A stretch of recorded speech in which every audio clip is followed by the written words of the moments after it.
It's a lot of fun, and you become really close with one another through these intramural sports. And I guess overall, through these different communities, you become very, very close with one another. But all these communities that I've been telling you so far about are located within the larger community of the university.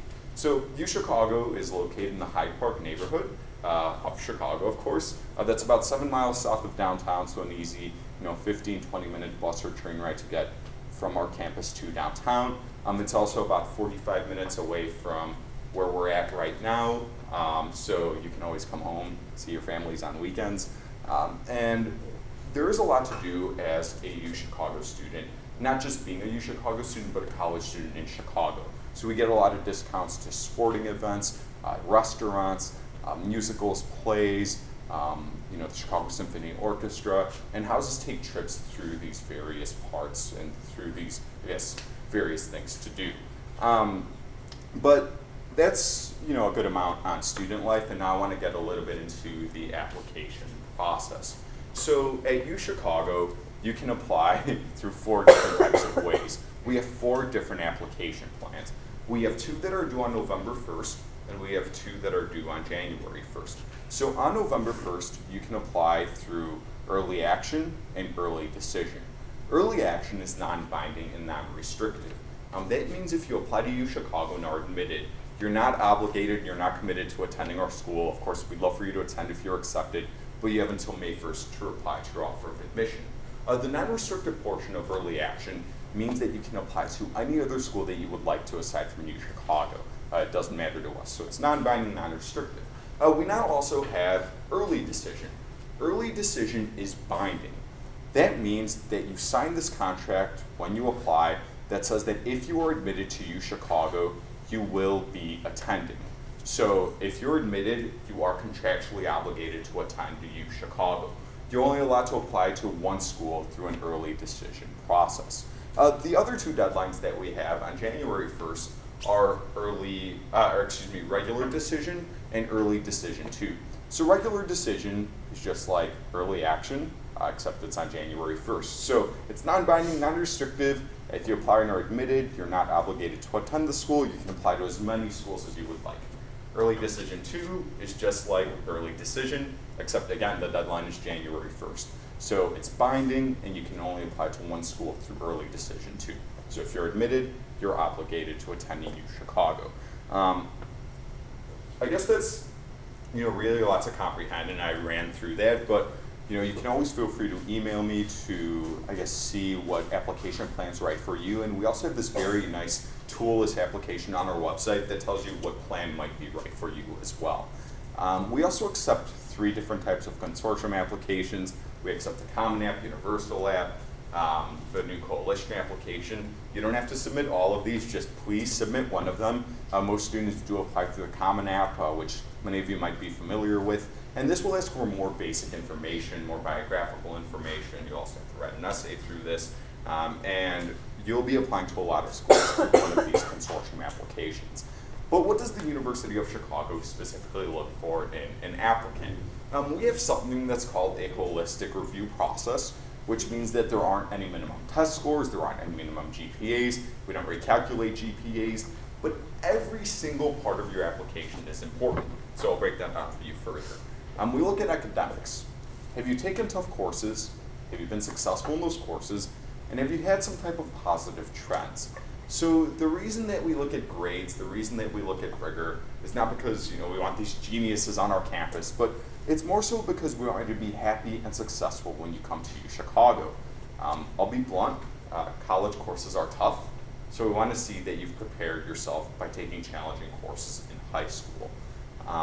At the same time though, a student might have a dip in their grades due to a special circumstance or a tough time transitioning from 8th grade to high school. So how have you rebounded from that? Positive trends always look good. We also look at testing. We accept either the ACT or the SAT. We super score both of these tests, so please submit all the test scores of the test that you've taken. What we'll do is we'll take your highest section scores, average them out, create a new composite score for you. So it's only to your benefit to submit all your test scores. We actually do not look at the writing section of either the ACT or the SAT. We have our own essays that we consider, so no need to worry about those for UChicago. SAT subject tests, completely optional. If you've taken a subject test, done well on it, feel free to submit that score. If you've taken a subject test, didn't do so well on it, keep that score to yourself. We only want these scores to help you, and since they are optional, you can only submit them if they will strengthen your application. We look at your outside involvement. Oftentimes, applicants think that they have to be a part of 20 different organizations for it to look as a good thing on their application. And don't worry, if you're a part of 20 different organizations, that's fine. But some of our students have family obligations, so they babysit younger siblings. Others have financial obligations, so they work a part-time job. We just want to see that you're doing something outside the classroom, you're committed to it, and that you're hopefully happy doing it as well. And the reason that we do like to see extracurricular activities, whether it's one thing, whether it's 20 things, is because that's a good gauge for us if you'll be involved outside the classroom at UChicago. Remember when I was talking about student life on campus, I said that there are many communities to be a part of. And so the best way for us to see if you'll be involved on campus in one of those communities is to see if you've been involved in high school in some type of way outside of class as well. We look at letters of recommendation.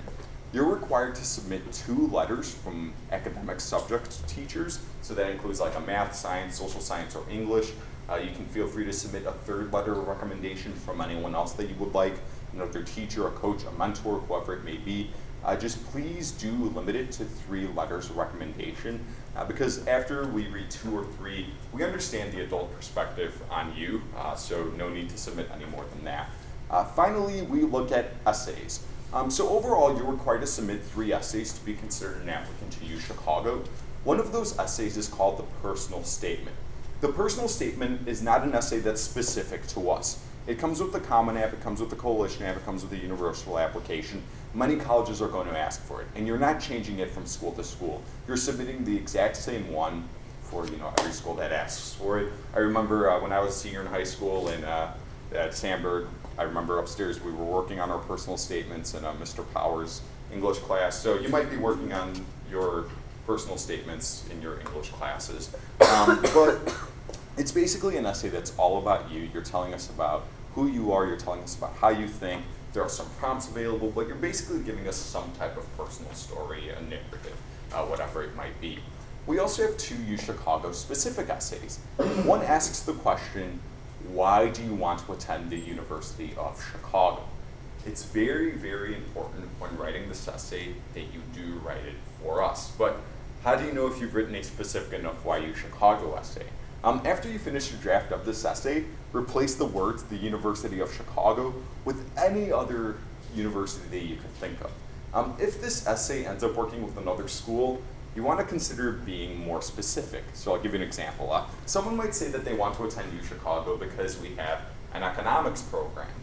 And that's a fact. We do have an economics program, but unfortunately for us, so do a lot of other universities. What is it specifically about our economics program that you like? What is it that makes you want to be a part of our body? Again, please be specific. Finally, we have our extended essay. This is the essay where we have prompts that we are traditionally famous or maybe infamous for, depending on who you're speaking with. Have any of you ever heard of any of our prompts from the past, and does anyone want to volunteer to say one? Sure. Where's Waldo really? Yes. Sure. How odd or odd numbers? Yes, what's so odd about odd numbers? Find X. Find X. You've hit the 3 most famous ones of all time. Compare apples and oranges. Don't write about reverse psychology. So those are a lot of the popular ones, those are a lot of the famous ones, and I hope what you can tell is that these aren't your traditional college essay prompts, and because of that, you're probably not writing another personal statement. So remember when I was telling you about the personal statement, I said that it's an essay all about you. You're telling us who you are, telling us how you think. To contrast, for the UChicago extended essay, we want you to more so show us who you are and show us how you think. Don't tell us who you are, don't tell us how you think. If you like writing short stories, feel free to write a short story. If you like conducting research, feel free to write a short research paper. If you're a poet, you can write a poem. And of course, if you're funny, you can be funny in this essay. But if you're not funny, this isn't the time to start trying to be. There's unfortunately nothing worse on our end than reading the not funny essay. So again,